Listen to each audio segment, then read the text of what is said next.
senhores, muito boa noite. Quem fala aqui é o instrutor e coordenador Moraes.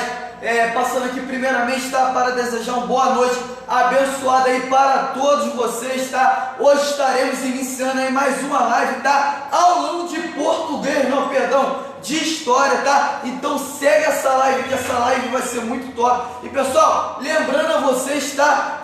Domingo agora teremos a nossa trilha lá no Morro da Urca, tá? Conto com todos vocês. Vamos explodir nessa trilha, tá? Após essa trilha, vamos estar fazendo serviço comunitário aí, vamos estar fazendo a varredura aí, vamos fazer aquela limpeza na praia. Então, senhores, é o que eu falo, militar só vai ter descanso após a morte, tá bom? Então, conto com todos vocês. Quem for chegando nessa live, já deixa aquele boa noite. Fala a unidade que você faz, o seu preparatório militar. E para você que vai estar assistindo essa live aí, tá? Com certeza vai ser melhorias contínuas aí na sua vida. Então assista essa live, não perca. Se tem dúvida, pode colocar aí que o professor estará, tá, respondendo todas as suas perguntas. Então estarei apresentando o professor, tá? Professor de história muito top. Então vou estar aqui chamando o professor Bruno. Vamos lá, Brasil! Fala aí, rapaziada, beleza? Professor Bruno, aulão de história aqui, ó, período joanino, período muito importante da história do nosso país, é o processo ali finalzinho do período colonial. Então hoje, galera, vamos nos colocar esses assuntos aí em prática, assuntos que são bastante corriqueiros aí nas nossas provas militares, prova da ESA, provas PSEX, Colégio Naval, sempre tem alguma coisinha abordando em relação ao período joanino. Então, galera, vamos lá, vamos para a aula sem mais delongas. Galera, o período joanino ele vai de 1808 até 1821. Por que período joanino? Essa é a questão. Justamente é o período em que Dom João e toda a sua família, com mais 15 mil pessoas que faziam parte da corte, vieram para o Brasil. Saíram de Portugal e vieram para o Brasil por alguns motivos, algumas circunstâncias, tá ok? Então, para a gente entender todo esse processo, essa migração, em massa, vamos dizer assim, da família real, a gente precisa abordar um pouquinho o contexto histórico da Europa. Portugal, metrópole do Brasil, conquistou o Brasil, colonizou o Brasil aí por 322 anos, mas ele estava passando, durante ali essa primeira metade do século XIX, por sérios problemas financeiros e políticos. Então vamos aqui, vamos debater aqui o contexto político da Europa. Vamos lá, galera. Número 1, a ascensão de Napoleão Bonaparte ao trono. Vamos lá, quem é Napoleão Bonaparte? Napoleão Bonaparte foi um general francês muito condecorado, com apenas 27 anos de idade. Ele já era general do maior exército do mundo até então, que era o exército francês. No início do século XIX, após um golpe chamado 18 de Brumário, o Napoleão ele passou a ser cônsul. Ele foi uma espécie de presidente da França. 2 anos depois, com um golpe, ele consegue ir a imperador francês. Então ele se torna um imperador, de se impor mesmo, com muita imposição. Então o que acontece? A grande questão de Napoleão não é nem Portugal. Portugal é a cereja no bolo, vamos dizer assim. Napoleão Bonaparte tem um problema pessoal com os ingleses. Então ele vai tentar tomar a Inglaterra, porém com um grande problema. Os ingleses, a Inglaterra faz parte de uma ilha, portanto a invasão com esse exército seria prejudicada. E Napoleão Bonaparte não tinha uma marinha tão eficiente quanto o seu exército. Moral da história. Em 1804, o Napoleão ele vai ser derrotado na batalha que nós chamamos de Batalha de Trafalgar. Essa batalha impôs aí a Napoleão a primeira grande derrota militar da sua vida. Não consegue invadir a Inglaterra e ele tem seus sonhos frustrados. Então, o que fazer para prejudicar a Inglaterra diretamente? Até porque ele não conseguiu eliminar os ingleses. Então ele tinha que fazer alguma coisa para poder prejudicar, para os ingleses sentirem realmente o que estava acontecendo. Em 1806, o Napoleão Bonaparte ele vai decretar o bloqueio continental. O que seria isso? O bloqueio continental é como se fosse um embargo econômico, igual aquele embargo econômico dos Estados Unidos com Cuba, ok? Então, ele vai dizer o seguinte: nenhum país da Europa continental poderia comercializar com os ingleses. E é aí que Portugal entra na jogada. Um estado deficitário, com problemas econômicos, problemas políticos, uma grande corrupção, Dom João, que era o príncipe regente de Portugal, não tem como abandonar os ingleses. Ele precisa do dinheiro inglês, ele precisa dessa economia britânica. E aí ele burla esse bloqueio, ele continua negociando com os ingleses e Napoleão sabe, né? Napoleão é informado desse caso e vai tentar, né, tomar Portugal uma medida totalmente punitiva. É aí que chegamos na história do Brasil. O que acontece? Após esse imbróglio, Napoleão decreta a invasão.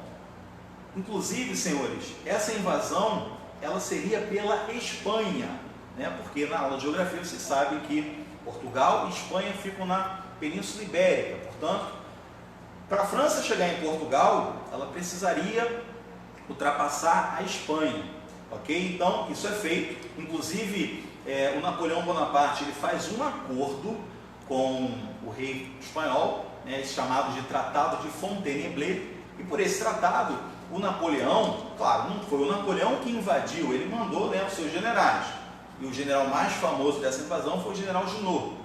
Então ele mandou o general Junot passar pela Espanha até chegar em Portugal.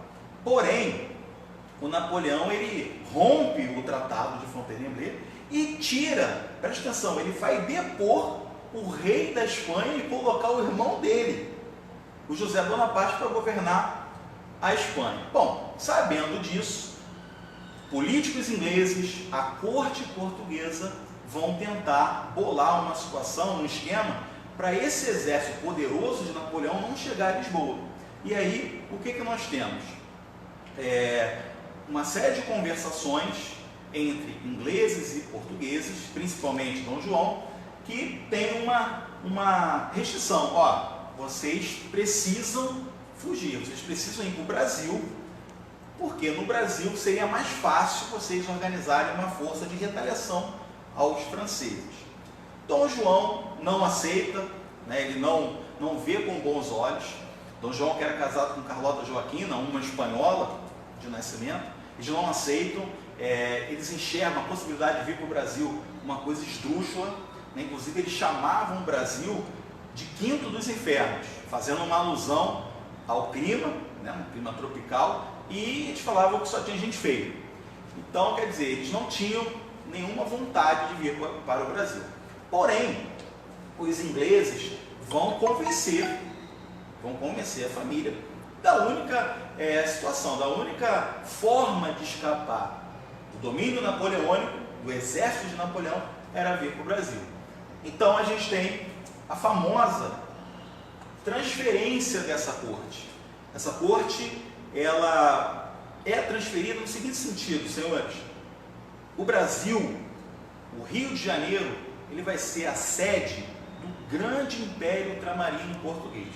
Portanto, o Brasil passou a ser a capital de um império grandioso de Portugal. Pois bem, terras na Europa, terras na América, terras na África e na Ásia, tudo pertencia a Portugal, e a sede seria aqui no Brasil, seria no Rio de Janeiro.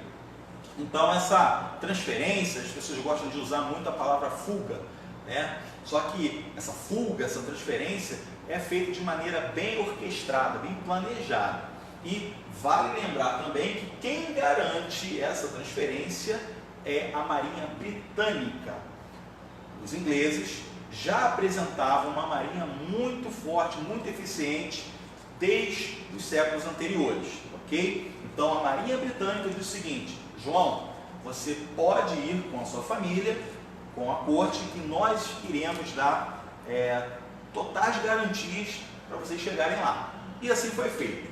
Dom João vem para o Brasil com uma comitiva, senhores, de aproximadamente 15 mil pessoas, um número absurdo para aquela época, ok? Então eles chegam no Brasil e a gente tem várias transformações do ponto de vista social, político e econômico aqui no Brasil, ok, galera?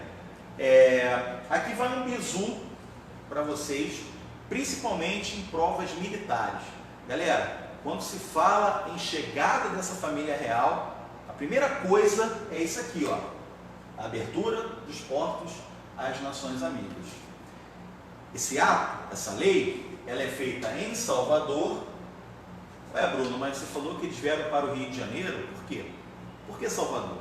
Na verdade, senhores, eles fizeram uma parada em Salvador, ficaram ali um tempo, e logo imediatamente o Dom João, ele vai assinar essa lei dizendo o seguinte: a partir de agora os ingleses vão ter precedência no comércio e o pacto colonial, que é uma característica muito forte do mercantilismo, estaria extinto. Ou seja, o Brasil ele poderia comercializar com os ingleses. Isso é muito importante para a Inglaterra, porque, galera, os ingleses, nesse momento, já são industrializados. A produção, a maquinofatura dos ingleses é a vanguarda. Portanto, nesse momento, os ingleses estão sorrindo de orelha a orelha, porque sabem que aqui no Brasil poderia ser um excelente mercado consumidor. Até porque, lembra, o bloqueio continental, eles não podem comercializar com a Europa. Então, eles enxergam o Brasil a chance de retomar aquele comércio perdido. Então, quando os ministros ingleses falavam para Dom João para vir para o Brasil, não é para salvar o rei, o futuro rei, não é para fazer uma benfeitoria, e sim recuperar a economia perdida devido ao bloqueio continental. Então vamos lá. Como eu disse, há um favorecimento da economia inglesa devido aos seus produtos. E aqui a gente tem uma outra coisa importantíssima, galera, que é a quebra do Alvará de 1785, que proibia no Brasil de ter manufaturas. Esse alvará, ele foi elaborado pela Dona Maria I, mãe de Dom João, rainha, que inclusive estava viva durante esse processo de transferência. Ainda estava viva, porém ela não tinha condições de governar, porque ela tinha problemas psicológicos. Inclusive, ela é retratada na historiografia como Dona Maria a Louca, né? Porque ela tinha surtos psicóticos, né, de muito tempo, até um determinado momento que ela não tinha mais como reinar em Portugal. Ela foi afastada do cargo e o Dom João, ele vai ser o príncipe regente. Ok, galera? Vamos lá. Bom, esse favorecimento aqui que eu disse, ele está bem explícito aqui, galera, nas novas tarifas alfandegárias. Ou seja, você tem aqui, ó, novos preços, novos acordos comerciais. Repara bem, vai favorecer os ingleses. Porque olha só, as mercadorias inglesas, quando chegavam ao Brasil, elas tinham 15% de acréscimo. Os juros básicos, tarifa alfandegária, isso aí acontece até hoje, né? Isso aí não mudou muito. Uma tarifa protecionista, né? O Estado tem que se proteger de mercadorias externas, porque senão os caras roubam o mercado consumidor nacional. Só que essa tarifa, acompanha aqui comigo, ó, 15% para os ingleses. Só que para Portugal, que teoricamente, né, é o país que manda no Brasil, eles vão pagar 16%. Pô, Bruno, 1% não é nada. É sim, galera, porque esse 1% é em torno, né, de um montante, então ele acaba sendo uma grande diferença. E outros países pagariam 24%. Quer dizer, há uma dimensão estratosférica em relação a esse comércio. Outro detalhe, os ingleses são industrializados. Então, a Inglaterra é vanguarda na produção industrial. Então, esses 15% é tranquilo. E outra, a mercadoria inglesa era de boa qualidade. Porque isso aí acaba, né, tendo aí uma vantagem muito grande. Vamos lá. Tem perguntas não? Ainda não. Não? Vamos lá. Segunda situação aqui, ó, os famosos tratados de 1810. Vamos lá, são dois tratados aqui de muita importância. Repare que é sempre em benefício dos ingleses, galera. Vamos lá, o primeiro tratado é o Tratado de Comércio e Navegação, que ratifica exatamente isso aqui que eu falei, ó, 15, 16 e 24. Ok? Então, esse Tratado de Comércio e Navegação é essas tarifas aqui alfandegárias, beleza? Tranquilo. Galera, outra coisa, olha só a influência inglesa dentro aí dessa situação. Você tem aqui, ó, aliança e amizade que proíbe a Inquisição. O que é Inquisição? Vamos lá, a Inquisição era uma atitude da Igreja Católica de caça às bruxas. Portanto, pessoas que eram acusadas de praticar bruxaria ou até mesmo uma outra religião, essas pessoas eram perseguidas pelos inquisitores da Igreja Católica. Portanto, com esse tratado, os inquisitores não poderiam mais agir sobre o Brasil. Ué, Bruno, mas por quê? Porque, galera, lembra, outras religiões, os ingleses, eles eram protestantes, eles eram anglicanos, portanto, eles não eram católicos, então eles provavelmente sofreriam algum tipo de retaliação da igreja aqui no Brasil. Portanto, fim da Inquisição. Olha só, ações de magistrados ingleses, ou seja, galera, juízes ingleses julgando pessoas nascidas no Brasil. Então, quer dizer, olha a influência inglesa dentro do Brasil, devido a uma série de comprometimentos que Portugal tinha com esses ingleses, né? Desde 1703, com o Tratado de Meeting, o Tratado de Panos e Vinhos, Portugal vai depender muito da Inglaterra. Outra situação, galera, extinção gradual da escravidão. Portanto, aliança e amizade diz o seguinte: proibição da Inquisição, ações de juízes ingleses julgando brasileiros e portugueses aqui no Brasil, e a extinção gradual da escravidão. Nós sabemos que, em relação à escravidão, senhores, aqui no Brasil, é uma coisa esquisita. Por quê? Essa escravidão ela vai ser mantida até o ano de 1888. E nós estamos em 1808, né? Portanto, ainda muito tempo. Isso por quê? Deixa eu explicar. O Brasil, a administração colonial, ela era muito pautada no trabalho escravo, né? O escravo, ele fazia praticamente todo o serviço braçal. Inclusive, tem um grande historiador chamado Boris Fausto, que ele fala, o negro eram as mãos e os pés dos senhores. Então, os caras faziam tudo. Então, como é que vai romper com essa ordem tão de repente? Então, nisso aí, o Dom João, ele conseguiu empurrar com a barriga, literalmente. Ele não concedeu alforrias, ele não permitiu a abolição. Nem ele, nem o filho, Dom Pedro I, e o Dom Pedro II, lá no final do século XIX. Justamente porque o escravo, ele não faz tudo. E outra coisa, ele é uma mercadoria, tanto é que ele é chamado de peça.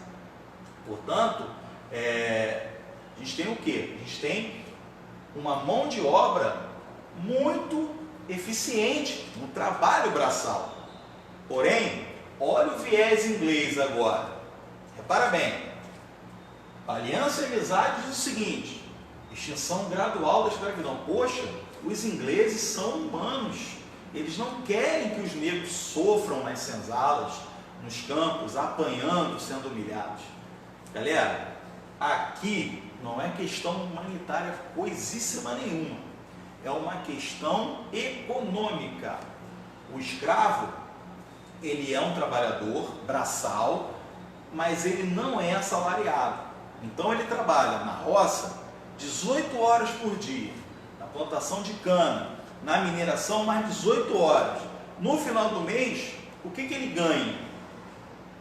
Nada. Ele ganha uma peça de roupa, né, e alimentos para ele poder continuar trabalhando. Vai lá, mano. Bruno, para quem tá chegando aí agora, explica aí qual é a matéria aí, tá? O pessoal que tá chegando agora na live aí. Período o que, Bruno? Período joanino, galera. E qual o bizu aí que você passa para esses alunos aí que estão para prestar concurso aí para as academias militares aí, Bruno?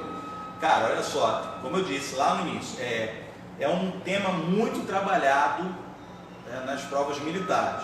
Né? Então o período joanino, ele é muito importante porque é um período de ruptura com o sistema colonial.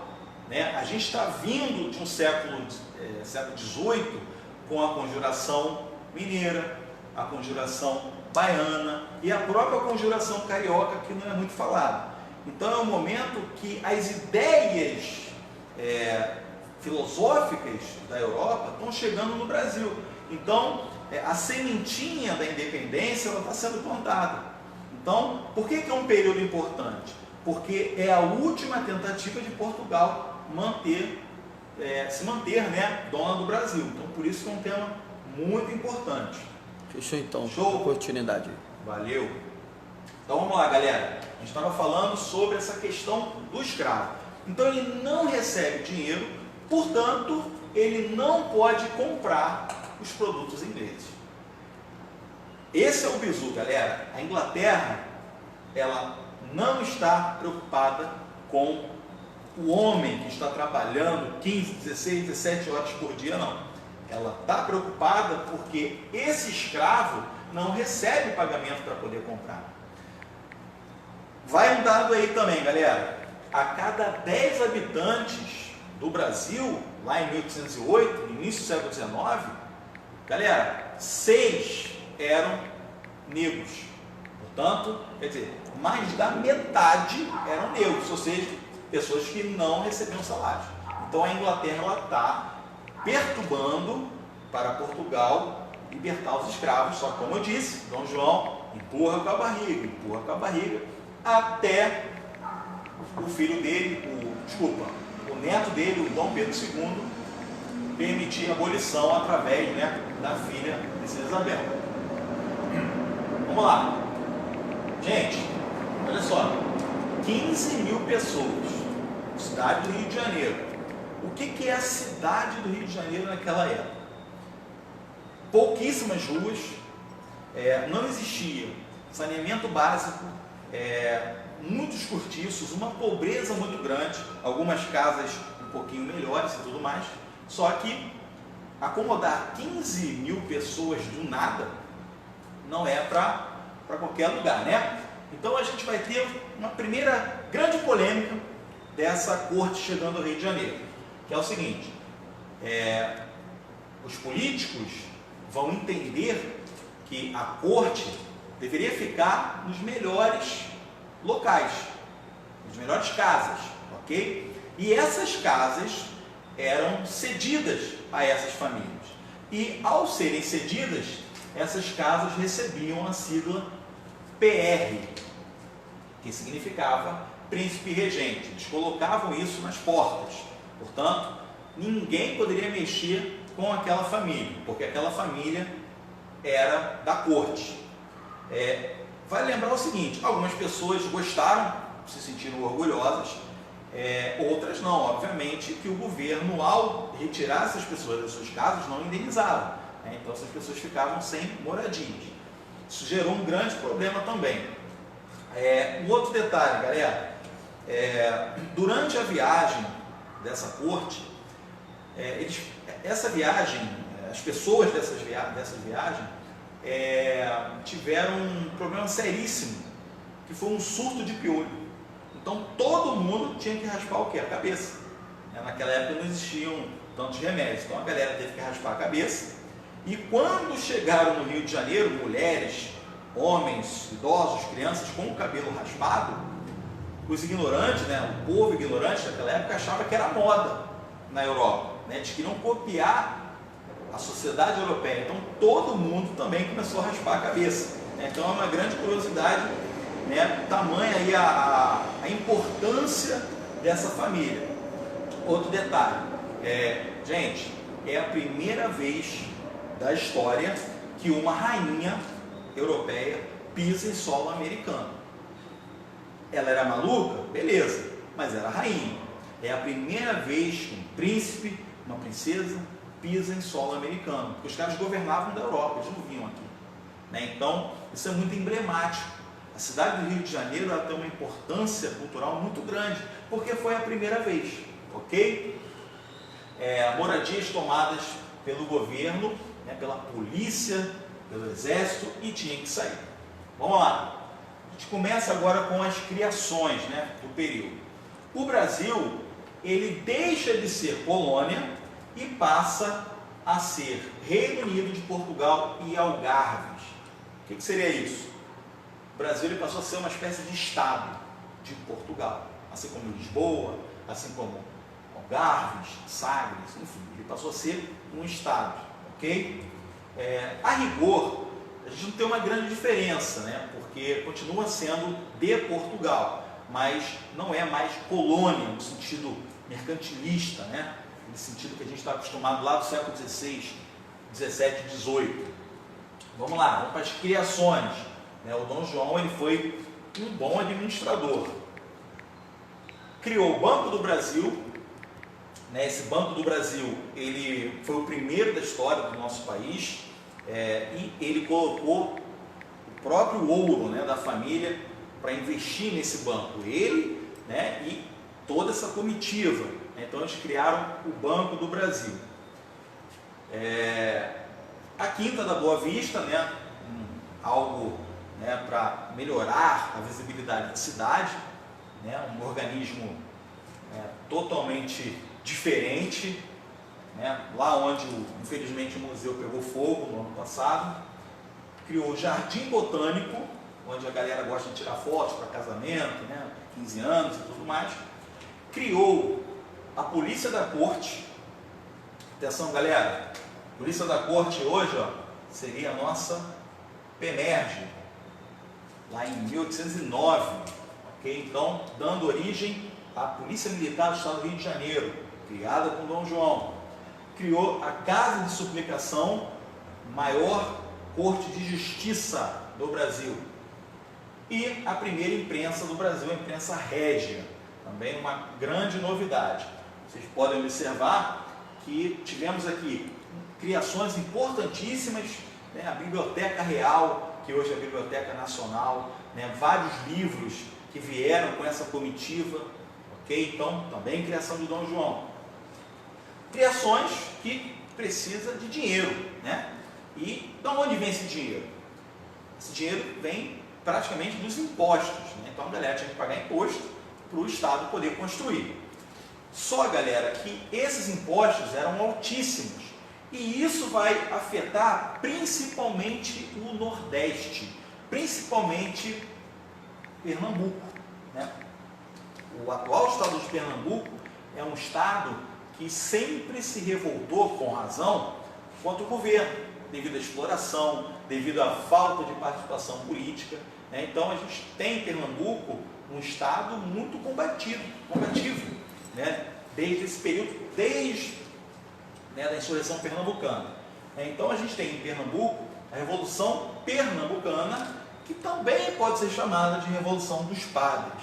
Ué, Bruno, padre lutando? Sim, padre lutava muito, porque o padre tem um contato com o povão, então ele sabe dos anseios, então ele vai se revoltar com aquelas explorações. Então Pernambuco não tem uma participação na política e paga impostos pesados, e esses impostos são revestidos aqui no Rio de Janeiro, então os caras não vão aceitar e vão se revoltar.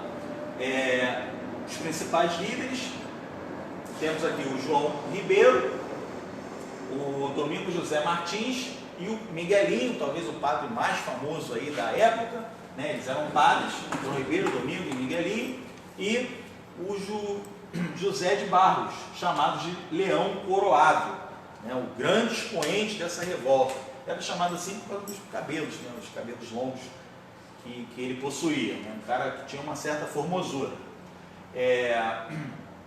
Essa revolta, ela é motivada, como eu disse, por problemas sociais. Pernambuco, que era o celeiro de produção do açúcar, passa por uma seca muito grande em 1816, a produção ela fica com dificuldade, então eles estão passando necessidade, eles vão se revoltar. Bom, o que acontece? A repressão ela é muito forte, então esse pessoal vão ser presos, a revolta ela não vai conseguir o objetivo, né? Inclusive, galera, já fica um outro bizu para vocês. A Revolução Pernambucana ela é a última revolução de caráter de separação. Portanto, a Revolução Pernambucana ela também queria se separar do Brasil de Portugal. Então ela vai se juntar à Conjuração Mineira de 1789, ela vai se juntar à Conjuração Carioca de 1794, a Conjuração Baiana de 1798 e a gente encerra com a Revolução Pernambucana de 1817. 4 revoltas que não tiveram sucesso, mas eram revoltas que queriam a separação. Eram revoltas, atenção a galera das PSECs, revoltas de caráter iluministas, né? Portanto, tinham ideais de liberdade, né? Liberdade, igualdade e fraternidade. Então, também não vai funcionar. No que tange à política externa, temos aqui a invasão do Brasil, né, das tropas luso-brasileiras à Guiana Francesa. Pô, Bruno, nada a ver. Calma, olha só. Galera, olha só, a Guiana Francesa. Quem governava a França no período? Napoleão Bonaparte. Então, o Dom João vai fazer o seguinte: eu estou no Brasil por conta dele. Então, agora eu também irei me vingar. E os caras tomaram Guiana Francesa. Domínio da província Cisplatina, que hoje nós conhecemos como Uruguai, que pertencia à Espanha.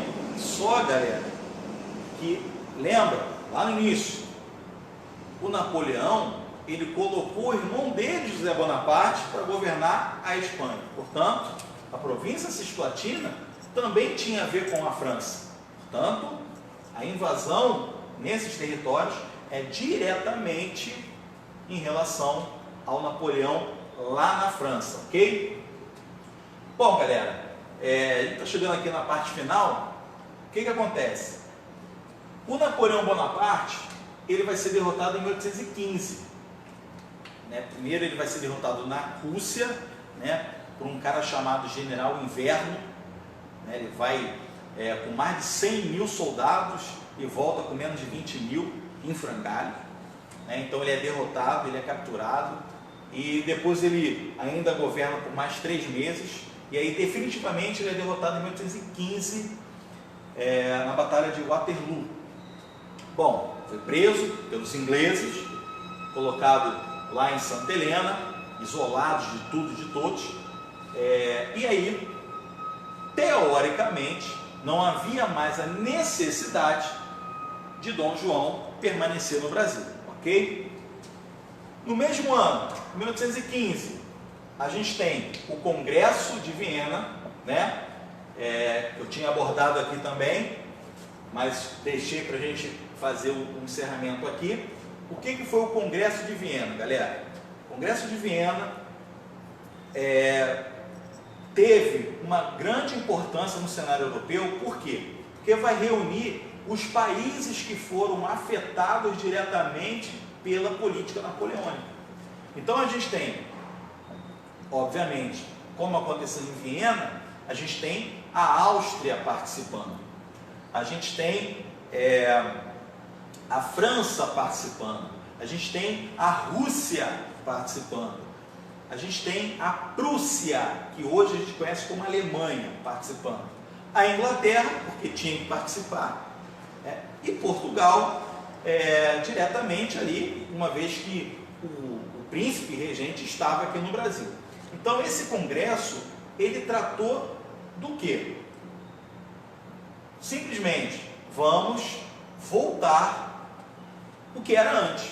Então, o que Napoleão conquistou, o que Napoleão agregou à França, pelo Congresso de Viena, aquilo ali foi isolado. Portanto, os territórios, antes de Napoleão, vão ser respeitados.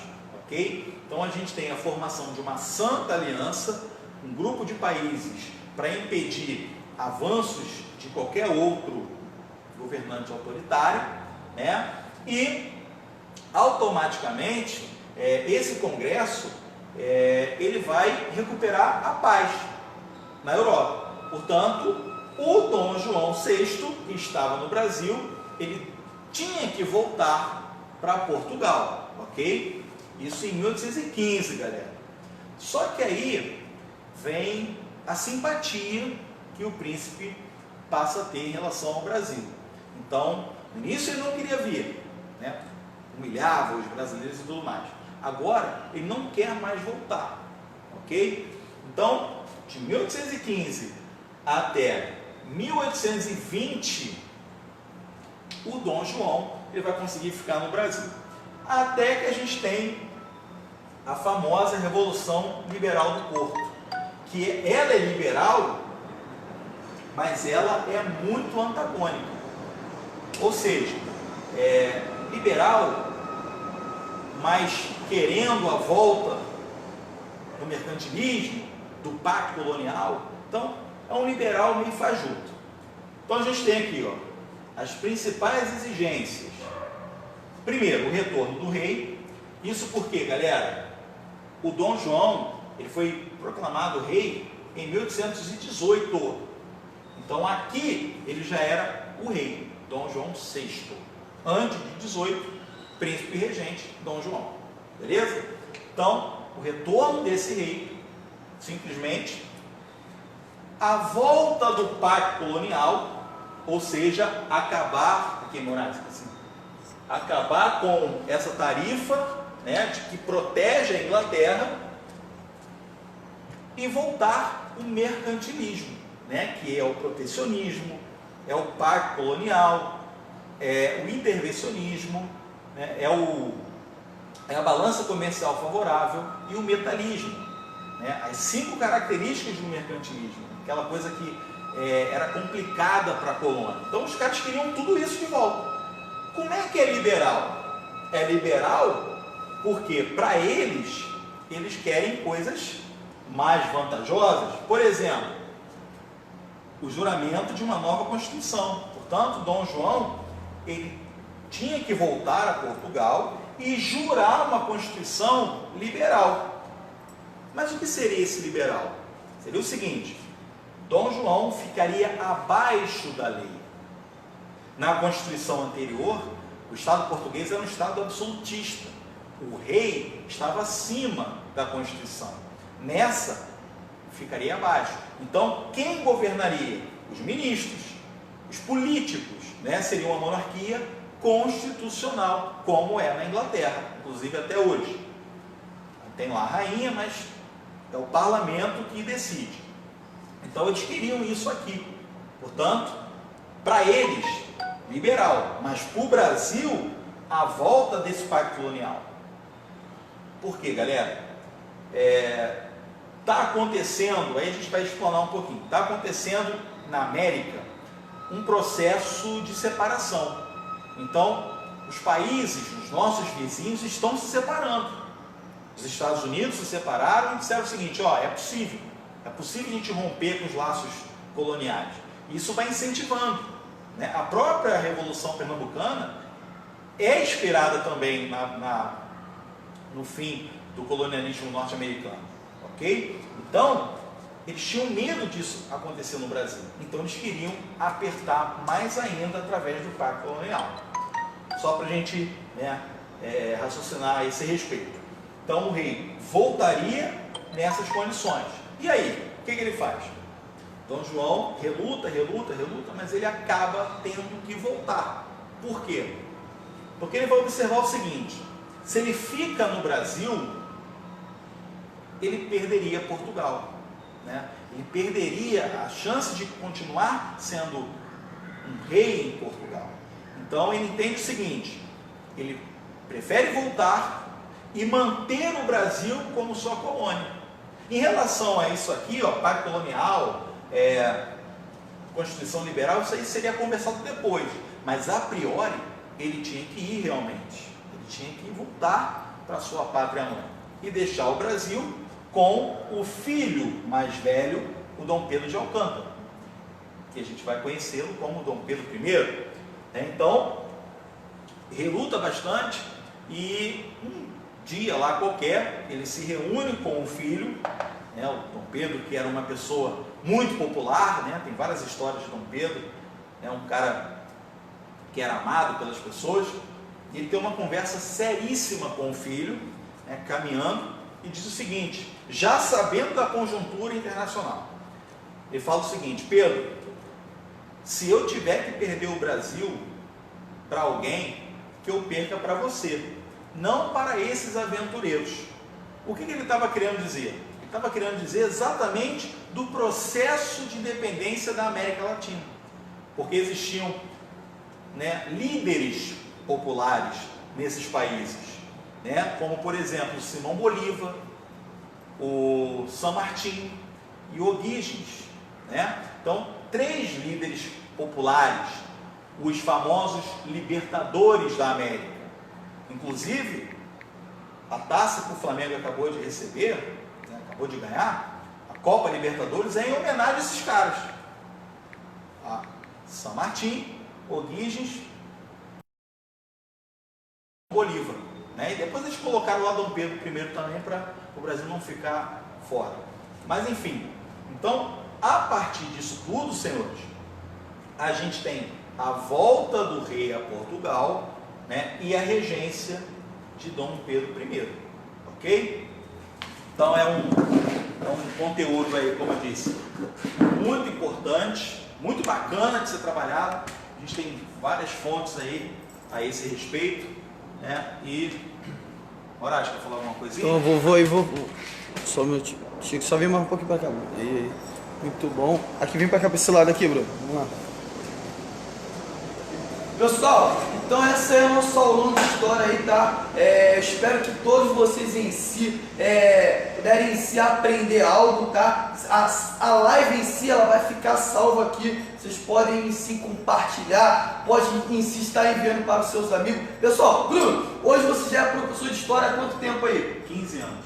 15 anos, então ele já vem de uma caminhada muito grande aí, tá trazendo um pouco do conhecimento deles aí para agregar aí na vida de vocês. Bruno, tem algum conselho aí, mais um conselho para dar para eles aí? Galera, vamos focar. Acredito que vocês aí estão muito bem preparados, tem uma equipe aqui de excelência, vocês têm aí tudo para conseguir o objetivo de vocês. Experiência muito bacana para mim, gostei muito. E é isso, espero que eu possa voltar aí o mais breve possível na sala de aula. Agora eu quero ter um contato com vocês então, aí. É isso aí, ó. Muito em breve estaremos marcando um aulão aí com nossas unidades, onde estaremos colocando aí o professor Bruno, que é um professor aí considerado aí de respeito, e em si vai estar trazendo diversos conhecimentos, tá, para vocês. Então, senhores, uma boa noite abençoada para todos. Compartilhe essa live, chama no like e juntos somos fortes. Valeu, Brasil! galera.